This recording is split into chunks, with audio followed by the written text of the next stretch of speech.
It's just one more way of reducing your liberty and reminding you that they can fuck with you anytime they want. As long as you put up with it. As long as you put up with it.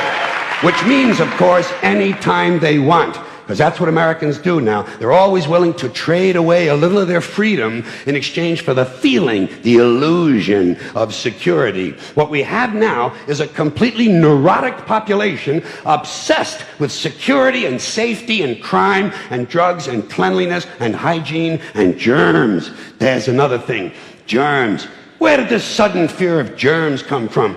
In this country. Have you noticed this? The media constantly running stories about all the latest infections, salmonella, E. coli, hantavirus, bird flu, and Americans they panic easily, so now everybody's running around scrubbing this and spraying that and overcooking their food and repeatedly washing their hands, trying to avoid all contact with germs. It's ridiculous, and it goes to ridiculous lengths. In prisons, before they give you a lethal injection, they swab your arm with alcohol. It's true. It's true. It's true. Well, they don't want you to get an infection. And you can see their point. Wouldn't want some guy to go to hell and be sick. It would take a lot of the sportsmanship out of the whole execution. Fear of germs. Why, these fucking pussies. You can't even get a decent hamburger anymore. They cook the shit out of everything now because everybody's afraid of food poisoning. Hey, where's your sense of adventure? Take a fucking chance, will you?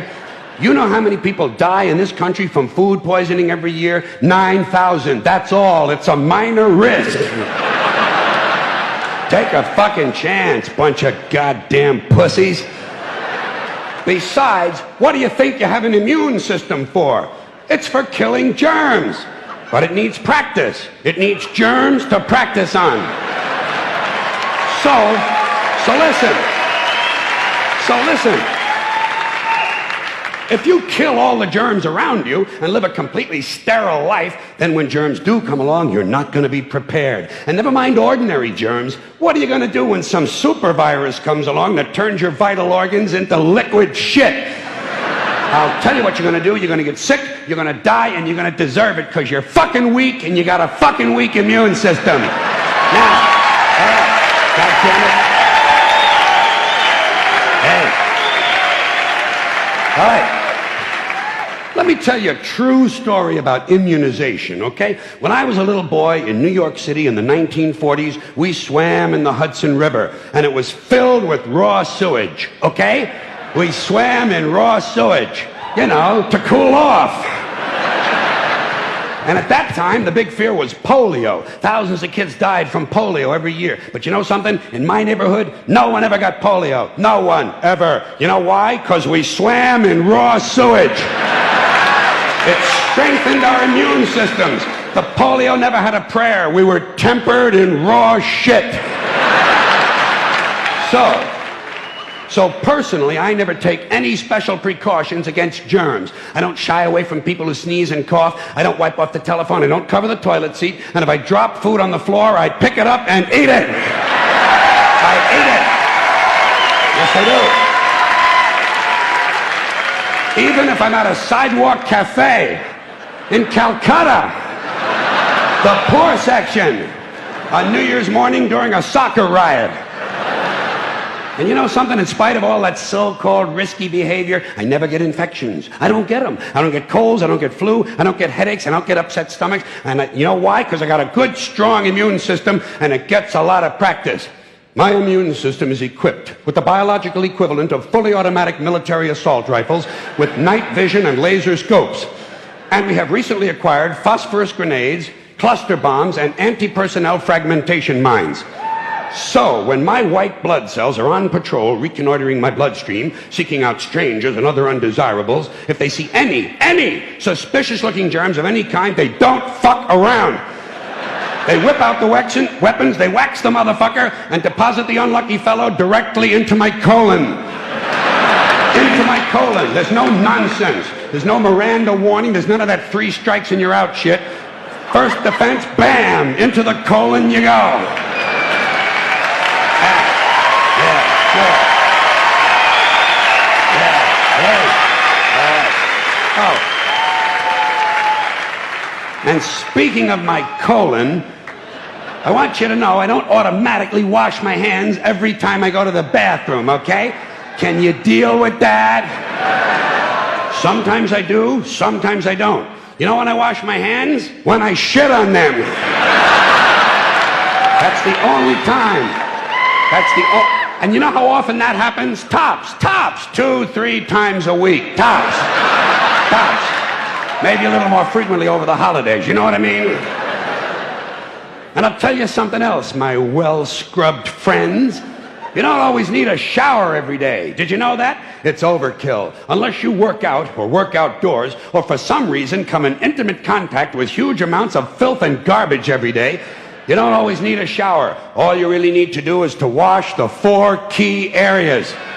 Armpits, asshole, crotch, and teeth. Got that? Armpits, asshole, crotch, and teeth. In fact, you can save yourself a whole lot of time if you simply use the same brush on all 4 areas. Well, where do people think these politicians come from? They don't fall out of the sky. They don't pass through a membrane from another reality. They come from American parents and American families, American homes, American schools, American churches, American businesses, and American universities, and they're elected by American citizens. This is the best we can do, folks. This is what we have to offer. It's what our system produces. Garbage in, garbage out. If you have selfish, ignorant citizens, you're going to get selfish, ignorant leaders. And term limits ain't going to do you any good. You're just going to wind up with a brand new bunch of selfish, ignorant Americans. So maybe it's not the politicians who suck. Maybe something else sucks around here. Like the public. Yeah, the public sucks. There's a nice campaign slogan for somebody. The public sucks. Fuck hope. Fuck hope. Because if it's really just the fault of these politicians, then where are all the other bright people of conscience?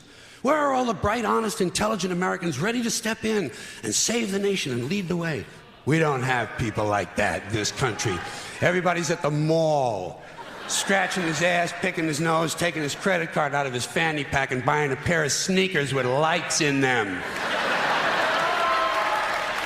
So I have solved this little political dilemma for myself in a very simple way. On Election Day, I stay home. I don't vote. Fuck them. Fuck them. I don't vote. 2 reasons. 2 reasons I don't vote. First of all, it's meaningless. This country was bought and sold and paid for a long time ago. The shit they shuffle around every 4 years doesn't mean a fucking thing. And secondly, I don't vote because I believe if you vote, you have no right to complain. People like to twist that around, I know. They say, well, if you don't vote, you have no right to complain. But where's the logic in that? If you vote and you elect dishonest, incompetent people and they get into office and screw everything up, well, you are responsible for what they have done. You caused the problem. You voted them in. You have no right to complain. I, on the other hand, who did not vote, who in fact did not even leave the house on Election Day, am in no way responsible for what these people have done and have every right to complain as loud as I want about the mess you created that I had nothing to do with. So I know that a little later on this year you're going to have another one of those really swell presidential elections that you like so much. You'll enjoy yourselves. It'll be a lot of fun. I'm sure as soon as the election is over, your country will improve immediately. As for me, I'll be home on that day doing essentially the same thing as you. The only difference is when I get finished masturbating, I'm going to have a little something to show for it, folks. Thank you very much. Deaf and dumb thespians take the silent stages. With their cobweb throats, they can't sing any notes, so the audience begins dispersing. The actors get pissed, they start cursing. They're tired of rehearsing. They're ready to do the damn show. They're ready to go. You know what I mean? Fuck the quarantine. Fuck COVID-19. Fuck a fucking vaccine. Social engineering at the center stage. About to go full circle when we turn the page. Miss Deborah Burks, you old bitch, putting COVIDs on obits and certificates. It's ridiculous. We should be enraged and irate at our newfound fate and change the current state of mind controls. As Mr. Gates pulls the levers of power from his ivory tower, he is a Zionist, a mad scientist with unlimited funds. We need to run or we need to get some more guns. And we need to do that shit while it's possible, cause pretty soon I swear it's not gonna be optional.